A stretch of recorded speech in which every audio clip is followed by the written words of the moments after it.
Good morning, students. Myself, Gordon Hironi, your teacher, your motivational speaker. Today, I have specially come for the students of class 12th who have passed their board examination. CBSE has already declared 12th science result.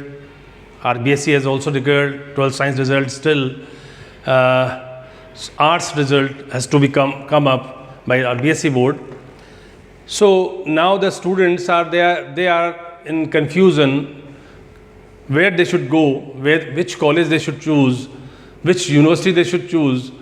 So there is a confusion among students because I'm continuously getting calls from different students. They are asking me a lot of questions about their higher education, about their coming future, about their career.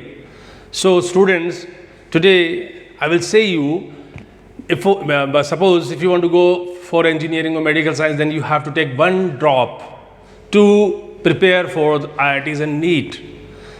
And if you want to go in academic side, whether you want to do BSc, BA, BCom, so nowadays there are a lot of universities which are providing integrated courses like BSc plus MSc in physics, like BSc plus MSc in chemistry, biology, geology, botany, like mathematics, statistics. A lot of subjects are there, economics. So what you do, first you go to Google, you just click and you find the career after 12th class. सो आप जब Google करेंगे तो आपको बहुत सारे options दिखाई देंगे, जैसे आजकल बहुत ज़्यादा फ्यूचर जो चल रहा है वो सेंट्रल यूनिवर्सिटीज़ में चल रहा है, जो एक कंबाइंड एंट्रेंस टेस्ट होता है CUCET का, central university combined entrance test. अभी उसकी डेट चल रही है, आप अभी उसके फॉर्म्स फिल कर सकते हैं, क्योंकि अभी UGC ने गाइडलाइन दी है कि जो इस साल का 2021 का जो सेशन है वो 1 नवंबर से स्टार्ट होगा। चूँकि कोविड-19 की वजह से सारी चीज़ें अपसेट हो गई हैं, तो ये सेशन भी अपसेट हुआ है। सेशन अब 1 नवंबर से स्टार्ट होगा। एडमिशन्स अक्टूबर एंड तक चलते रहेंगे यूनिवर्सिटीज़ एंड कॉलेजेस में, तो you have a lot of time कि आप उसको सोच सकते हैं। तो CUCET भी एक अच्छा आपके लिए ऑप्शन हो सकता है। आप चाहें BHU में जा सकते हैं, बनारस हिंदू यूनिवर्सिटी है, AMU है, ऐसे ये मैं सब नॉर्थ इंडिया की यूनिवर्सिटीज़ के बारे में बात कर रहा हूँ। IPU है, इंद्रप्रस्थ यूनिवर्सिटी है, या फिर परसेंटेज अगर आपकी बहुत अच्छी है तो आप Delhi university, JNU, Jawaharlal Nehru university में अप्लाई कर सकते हैं। और ख़ास बात इस बार CBSE के स्टूडेंट्स के लिए एक बड़ी खुशखबरी है।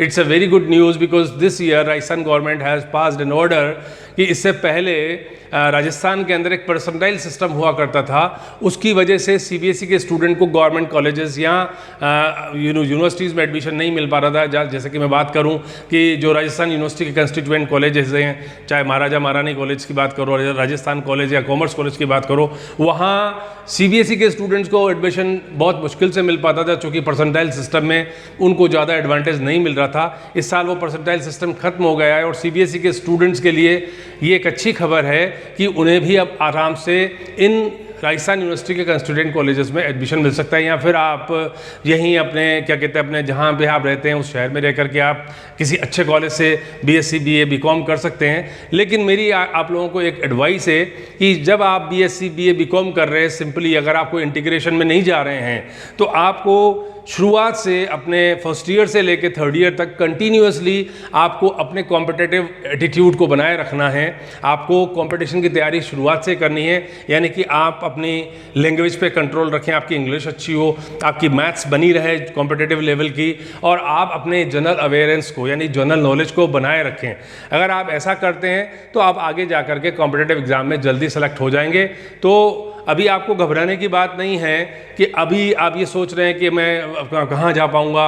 आप कहीं भी जाएं, जहाँ भी जाते हैं आप, मैंने आपको ऑप्शंस बताए हैं, आपके सामने बहुत सारे ऑप्शंस हैं। ऐसे कई रेयर कोर्सेज हैं जो जहाँ पर कई स्टूडेंट पहुँच नहीं पाते हैं, जहाँ पर छोटे शहर के स्टूडेंट्स को नॉलेज नहीं होती है। आप गूगल करिए, और अगर आपको गूगल पे भी नहीं मिलता है तो आप पर्सनली मेरे पास आइए, मैं आपको इन ऐसे कोर्सेज़ की जानकारी दूंगा। आप क्या कहते हैं बहुत अच्छे फ्यूचर की तरफ बढ़ रहे हैं। ध्यान रखिएगा, अब आप हायर एजुकेशन में जाने वाले हैं। हायर एजुकेशन में जाते समय आपको ये रखना है कि अब आपको कॉम्पिटिटिव वर्ल्ड में रहना है। अब आपको हर जगह कंपटीशन में रहना पड़ेगा, इसलिए आप अपनी लैंग्वेज इंग्लिश को, आप अपने जनरल नॉलेज को, आप अपने मैथ्स को और साइंटिफिक एप्टीट्यूड को बनाए रखें, ताकि फ्यूचर में आप जब भी किसी कॉम्पिटेटिव एग्जाम में बैठे तो आपको प्रॉब्लम ना आए। चाहे आप बीएससी कर रहे हैं, बीए कर रहे हैं, बीकॉम कर रहे हैं, आपको और जानकारी चाहिए तो you can meet me personally. I am here with you always to motivate you, always to tell you about different courses being done in India and being provided in India. So thank you very much. Thank you.